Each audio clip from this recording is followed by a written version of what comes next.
Freeze हो रही है आपकी आवाज। लेकिन इंडिया पर जो आप ले आई हैं राजेश गुप्ता, राहुल गांधी चाहते हैं कि भाई इंडिया गठबंधन यूनिटी के साथ उतरे हरियाणा के चुनावी मैदान में।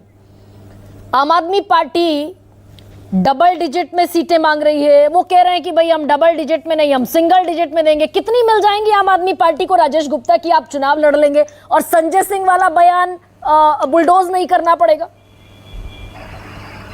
गरिमा जी देखिए, ये आपके सूत्र बता रहे होंगे कि हम डबल डिजिट में मांग रहे हैं, वो सिंगल में दे रहे हैं, क्योंकि अभी तक तो ऐसी कोई बातें आधिकारिक रूप से तो हुई नहीं है। हम तो अपनी 90 सीटों पर तैयारी कर रहे हैं। राहुल गांधी जी अगर चाहते हैं कि गठबंधन हो जाए, बहुत अच्छी बात है, इंडिया गठबंधन एक रहे, लेकिन हम पूरी तरीके से अकेले लड़ने के लिए भी तैयार। 90 सीटों पे हमारी रैलियां हो रही हैं। आज भी भगवंत मान जी की रैली वहां पर हुई है। हमारे पास में एक बहुत बड़ा रजिस्टर्ड संगठन है जिसमें 10 लाख लोग, 10 लाख पदाधिकारी हैं। हमने वहां एक सीट पे चुनाव लड़ा, सिर्फ 29,000 वोटों से हारे। वो भी तब जब नवीन जिंदल जी खुद वहां पर धन बल सब लेके उतर गए, सिर्फ 29,000 से, जबकि नया चुनाव चिन्ह था। आप देखिए, तो हरियाणा में ऐसा नहीं है कि हम कुछ नहीं है और हमको ऐसे ही हो गया। लेकिन ठीक है, पर ये भी अतिशयोक्ति है क्या राजेश जी कि भाई हमारे इतने पदाधिकारी, हमारा इतना बड़ा संगठन, अभी जो चुनाव हुए उसमें नोटा से भी कम वोट मिले, 0.48% वोट आपको मिला, 0.53% वोट नोटा को मिला। अतिशयोक्ति भी कर रहे हैं क्या? कहां पर? हरियाणा की बात कर रही हूँ, हरियाणा विधानसभा की बात कर रही हूँ। नहीं, मैं आप लोकसभा की अगर बात कर रही है तो हरियाणा विधानसभा की 2019 के चुनाव की बात कर रही हूँ। 47 पर लड़े थे, ठीक है, 0 हासिल की थी, नोटा से भी कम वोट शेयर था। गरिमा जी अगर 19 का कंपैरिजन कर देंगी तो फिर तो मेरे साथी पैनलिस्ट ये भी मान लेंगे कि फिर 2025 में दिल्ली में चुनाव हो रहा है तो हमारी 65 सीटें दोबारा आ रही हैं।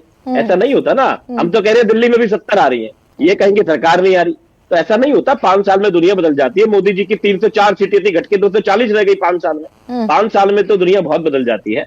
और देखिए, ईमानदारी की बात यह है, आपने हमारी साथी पैनलिस्ट दोनों बहनों से पूछा कि पार्टी कैसे टिकट देती है। मैं तो ये देखता हूँ कि मेरे सामने जो लोग डिबेट करते हैं, आज राधिका जी है, मेरी बहन है, पहली बार बीजेपी से मेरे सामने है, मैं उनका स्वागत करता हूँ। मेरे साथ में डॉक्टर आलोक है जो पहले जेडीयू में थे, मेरे साथ शहजाद डिबेट करते हैं, मेरे साथ में शादिया इल्मी जी डिबेट करती हैं, और 1 2 4 नाम मैं आपको और बता दूंगा। अभी कौन सी गुप्ता जी आए राजस्थान से, वो डिबेट करते हैं। सब दूसरी पार्टीज के हैं जो बीजेपी की तरफ से मुझसे डिबेट करते हैं।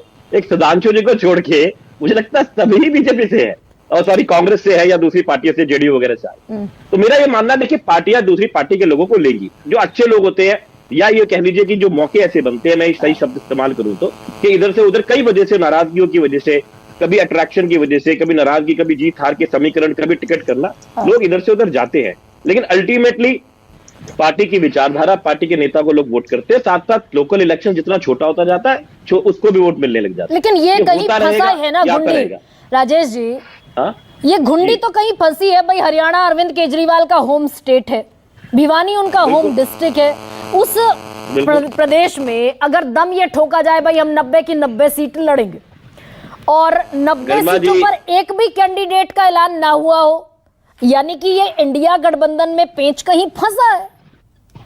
गरिमा जी सुनिए, मेरा ये कहना है कि अगर 10 साल पहले आप और मैं सामने बैठे होते और मैं आपको कहता कि कांग्रेस की 0 सीट हो जाएगी या बीजेपी की 3 सीटें आ जाएंगी, आप मुझ पर हंसती, आप कहते ही राजेश गुप्ता पागल हो गया। आप नहीं मानते इस बात है ना, मान लेती आप बताइए। लेकिन आज आपके सामने एक बार 67 सीटें आई और एक बार 62 सीटें आई। मैं ही 2 बार का विधायक बन के आपने सामने बैठा हुआ हूँ, रागिनी जी मेरे सामने बैठी हुई है, मेरे दोस्त की वाइफ भी है और मेरे पड़ोस में ही रहती है। अब उस वक्त कांग्रेस का क्या था और आज क्या है आप पूछ सकती है ना। तो चीजें बदलती है और फिर बदल सकती है। अभी हरियाणा में 2 बार बीजेपी ने सरकार बनाई, बदल जाए।